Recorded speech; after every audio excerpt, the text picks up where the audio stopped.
Hey everybody, time for an update. So I said I was trying to get to 100 colonies hopefully by the end of the year, last year, 2025, and I did not get there. I got to about 60, and at the time of the recording of that video, I think I had around 50, but I started out the year with 30, so if I had done a 4x, I would have got there, but I really just doubled what I started with, which is, in my opinion, is good. Um, my losses were not bad, but I didn't get to my goal. But I also am just kind of stretching out my time frame now. I think that's my updated plan. I'm still planning on getting to 100, but hopefully it'll be a little less stress this year. It was a good year for beekeeping for me. I learned a lot. I grew, but not too much, not quite as much as I was hoping. And I think that it's okay to split that up, even though that wasn't really my plan. Um, Life got in the way, and a lot of things happened, including an order of feeders that I had that didn't come in, and it was very delayed getting them in. The company, I'm not going to say who it was, but they made it right. They gave me some extra stuff too, but it slowed me down. It was just more of a mental thing for me.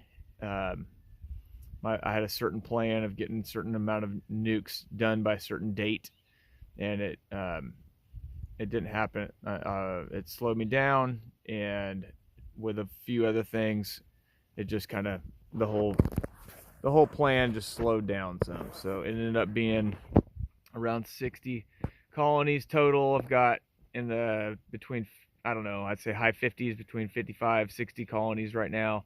Also, I didn't do nearly as many bee removals as I was thinking that I would do. I only did 6 bee removals. The year before I did 10, and I was assuming that that would increase, so that'd help. But um, the main reason that I'm okay with not getting to 100 colonies is the reason that I need the colonies isn't really for honey production. I lease my colonies out for ag exemptions here in Texas. And so the main thing that I really need is to have bees that are alive. And so I tend towards the feral genetics and whatever kind of genetics are going to be able to handle the varroa mites, since I don't treat my bees. And because of that, I'd rather have just colonies that survive, that make it, rather than the honey production. Colonies that are just for honey production that I don't lease out, that I maybe do sort of a slightly migratory thing in South Texas, uh, and maybe reevaluate and see if I want to get to 200. I do have an extractor and some bottling equipment, but I don't have a honey house, and I think that that's one of the big things that I need. So hopefully we'll be moving in that direction. Um, Let me know if there's anything that y'all want to have me make a video about. One note also is that I had a dead out in my Long Langstroth colony, or my Long Langstroth 2.0 hive. And for what I'm trying to do, I'm not commercial scale, but I am making part of my living doing this. It's about a quarter of my business is doing bee related things. The rest of it is pretty much oak wilt treatments and stuff like that.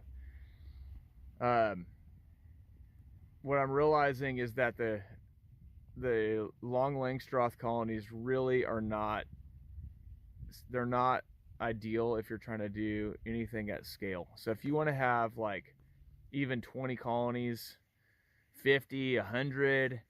A Long Langstroth hive is not really the best option, in my opinion. So if you're a hobby beekeeper and you've got 1, 2, 3, maybe up to like 10 colonies, I would say that it could make sense, but it's not all upside. I think that should be known. There's not just a really lopsided upside to doing Long Langstroths. Long Langstroths, sorry. So I think that for me, I actually prefer opening up a traditional Langstroth colony. They're easier to get to. The hive, the colony is easier to get to, and it's easier to change out equipment. It's easier to split them. It's easier to do a lot of things. I think there's some benefits definitely for the Long Langstroth. They can last longer, I think, if you do them right, because they're elevated off the ground, and depends on what you make them out of. You know, the stands are built in because you have them on legs that are attached to the hive body. Those are replaceable. I mean, there's a pretty good amount of things that are plus sides, but there's definitely some downsides. So let me know if y'all want maybe a video about the pros and cons of doing a Long Langstroth hive. I did build another one. I haven't made a video about it yet, but I made, maybe I'll call it Long Langstroth 2.1 or something.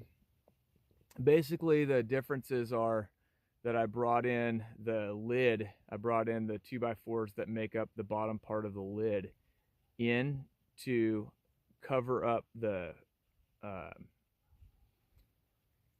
we'll call it the inner cover, those little about 3 frame wide strips of plywood that cover the frames. That locks those down so that if you were transporting that hive, hopefully it would stay where it needs to be. So another change that I made was I put a gap between that inner cover that I just mentioned. Those things are about 3 frames wide roughly. I put a gap between that and the frames so that those boards are not just sitting on the frames. That's a big deal from what I've been seeing, because the bees can't really get over so well. It's different than a traditional Langstroth box, where you do have a tiny bit of room even without an inner cover, even if you just have a migratory cover. The way I did it, because the inner cover is setting right on top of those frames, it's easier for grubs and of various, of your hive beetles or wax moths or whatever to get in there. And I think that for condensation's sake and for the bees' movement, it's a lot better to have that extra space in there, to have the space between the inner cover and the frames so the bees can move around. It doesn't get moldy up in there. They can access everything really easily. So that's one of the changes I made. And I haven't put that on video, but that's I sold that hive, that 2 point, call it, like I said, 2.1 maybe is the best name for it, because it's very similar to the 2.0, but just a little bit of improvements. I'm not making those for sale anymore. It just took a lot of time, and I'm too meticulous. So I think what I've learned is it's more of a hobby project. If you want to do a woodworking project, you like woodworking projects, that's not that hard of a project, really.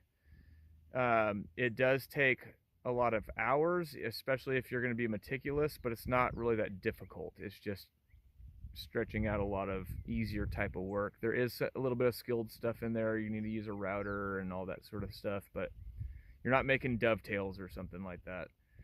So it's something that's pretty accessible to probably most beekeepers that are woodworkers, but it's not something that you're going to really be making money on unless you do it in a really fast and cheap way. And that's not just something that made sense for me to do. With just adding, like the R panel roof on there, the lid, just that alone, it just adds a lot of extra work and expense and all that sort of thing. So I think it's really more of something that the beekeeper, if they're a woodworker, can get into, but it's hard for people to make a living doing that, and it's fun to make them.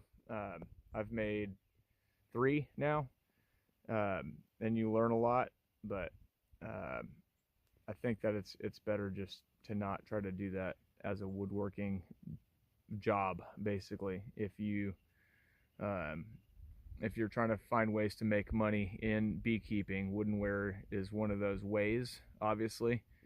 But when you come to long or regular Langstroth, sorry, conventional Langstroth, a lot of times you can get old equipment for really cheap, and it doesn't need to be fancy. The bees don't care. I've seen, doing removals, I've seen bees living in just stuff that you would, it's just water meters and old buildings and a couch, like, or a recliner. There's all kinds of things that I've seen them live in. They don't care. If they think it's suitable, it's suitable. That for them, that's what they want. They scouted it out. And a Langstroth, conventional Langstroth, a lot of times I think is kind of an upgrade in a lot of ways. We make them real nice. And so if you're getting into beekeeping, the quickest, cheapest way isn't to do a Long Langstroth hive, in my opinion. It's just to buy some old equipment, if you can, or even buy some new equipment. It's even not that expensive just to get a hive or 2 going. So trying to think if that's it. If y'all have any questions, send them my way in the comments, and y'all take care.